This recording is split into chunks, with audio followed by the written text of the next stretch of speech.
Assalamualaikum warahmatullahi wabarakatuh. Perkenalkan, nama saya Minati Budi Indah Sri Penny dari jurusan Manajemen Keuangan Syariah. Di sini, saya akan mempresentasikan hasil laporan praktek pengalaman lapangan saya yang bertempat di kantor Kelurahan Tanjung Sari, Kota Blitar. Judul laporan saya yaitu Strategi Pengembangan Dana Kelurahan Tanjung Sari untuk Mensejahterakan Masyarakat. Kelurahan Tanjung Sari adalah kelurahan yang berada di Kecamatan Sukorejo, Kota Blitar, Provinsi Jawa Timur, Indonesia, yang berdiri pada tanggal 1 Desember 2005, yang dipimpin pertama oleh Bapak Juyanto dan saat ini dipimpin oleh Ibu Noviana Rahayu. Kelurahan ialah satuan pemerintahan administrasi yang hanya merupakan kepanjangan tangan dari pemerintahan kabupaten atau kota, juga satuan pemerintahan yang terkecil dari suatu komunitas pemerintahan negara. Kelurahan sebagai organisasi pemerintahan yang paling dekat dan berhubungan langsung dengan masyarakat. Keberhasilan dalam melaksanakan pembangunan juga tergantung dari partisipasi masyarakat setempat dan juga aparat pemerintah dalam perencanaan pembangunan tersebut. Pembangunan akan berjalan dengan baik dan tepat sasaran jika dilaksanakan untuk memenuhi kebutuhan masyarakatnya. Untuk itu, Kelurahan Tanjung Sari memiliki visi dan misi. Visi misi Kelurahan Tanjung Sari sama dengan visi misi dari Kecamatan Sukorejo. Visinya yaitu, masyarakat Kota Blitar semakin sejahtera melalui APBD Pro Rakyat pada tahun 2021.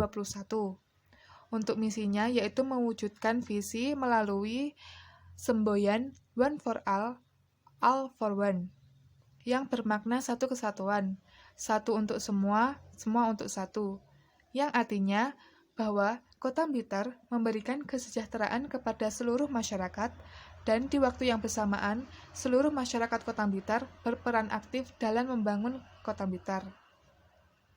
Untuk itu, dilaksanakanlah dengan langkah 1.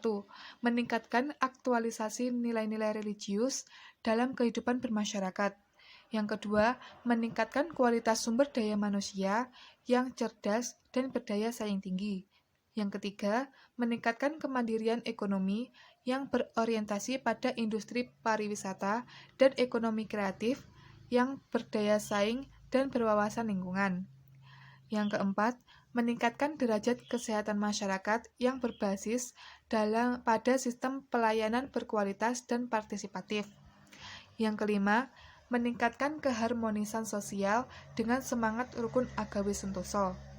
Yang terakhir, meningkatkan tata kelola pemerintahan yang baik, bersih, dan profesional. Kantor kelurahan sebagai unit fungsional yang berfungsi sebagai pusat pembangunan politik dan pusat pelayanan kebutuhan tingkat pertama yang memiliki cita-cita yang sangat besar. Untuk meningkatkan kesejahteraan masyarakatnya, diperlukan peran pemerintah yang bekerja untuk memperbaiki atau mengatur kehidupan masyarakat sehingga dapat mengoptimalkan semua sumber daya yang ada, baik sumber daya alam maupun sumber daya manusianya, guna mencapai tujuan yang diinginkan sesuai dengan visi misi pembangunan daerahnya. Di sini, kelurahan berperan untuk mengarahkan, memberdayakan, dan melayani masyarakatnya. Aparat kelurahan akan bermusyawarah dengan masyarakatnya untuk perencanaan kegiatan yang akan datang. Kemudian, membentuk kelompok masyarakat atau biasanya disebut dengan POMKAS. Selanjutnya, membentuk tim kerjasama yang baik yang nantinya akan bersama-sama mewujudkan tujuan bersama, juga menambah kesejahteraan dan kualitas masyarakatnya. Menurut Permendagri, Peraturan Kementerian Dalam Negeri Nomor 130 Tahun 2018 tentang kegiatan pembangunan sarana dan prasarana kelurahan dan pemberdayaan masyarakat di kelurahan menyebutkan bahwa dana kelurahan bersumber dari dana alokasi umum tambahan.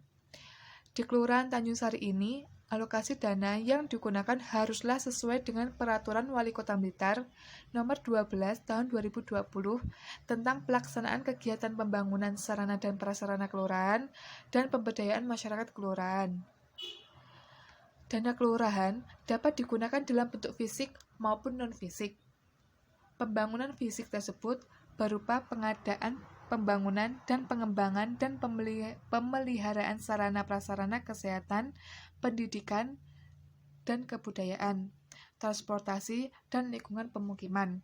Sedangkan pembangunan fisik berhubungan dengan kegiatan pembangunan usaha mikro, kecil, dan menengah, pengelolaan kegiatan lembaga kemasyarakatan, penguatan kesiagaan masyarakat dalam menghadapi bencana, pengelolaan kegiatan ketertiban umum, dan perlindungan masyarakat, juga sosialisasi atau pembinaan, penguatan, dan pelatihan untuk masyarakat. Setiap pembangunan di desa pastilah memerlukan banyak biaya. Dengan demikian, pastilah masyarakat harus mengetahui setiap informasi berbagai kebijakan pemerintah. Masyarakat haruslah ikut memiliki APBN, juga dapat mengawasi tiap belanja pemerintahan. Pada tahun 2020 ini, Kelurahan Tanjung Sari mendapat alokasi anggaran atau dana sebesar kurang lebih 350 juta rupiah. Hal ini bertujuan untuk meningkatkan kesejahteraan masyarakat, mengurangi angka kemiskinan, juga memperkecil kesenjangan pendapatan di masyarakat melalui berbagai pembangunan sarana dan prasarana, juga pemberdayaan masyarakat. Dana kelurahan sebesar kurang lebih 350 juta tersebut akan digunakan untuk pembangunan yang telah direncanakan, seperti pembangunan lampu penerangan jalan yang besaran dana sekitar kurang lebih 75 juta rupiah. Kemudian pembangunan taman kembar yang memakan dana sebesar 55 juta rupiah. Terus taman anti polusi di sepanjang jalan, sosialisasi untuk masyarakat seperti sosialisasi menu sehat, dan pembangunan lainnya. Di tahun 2020 ini, Kelurahan Tanjung Sari belum terdapat masalah atau kendala yang dihadapi.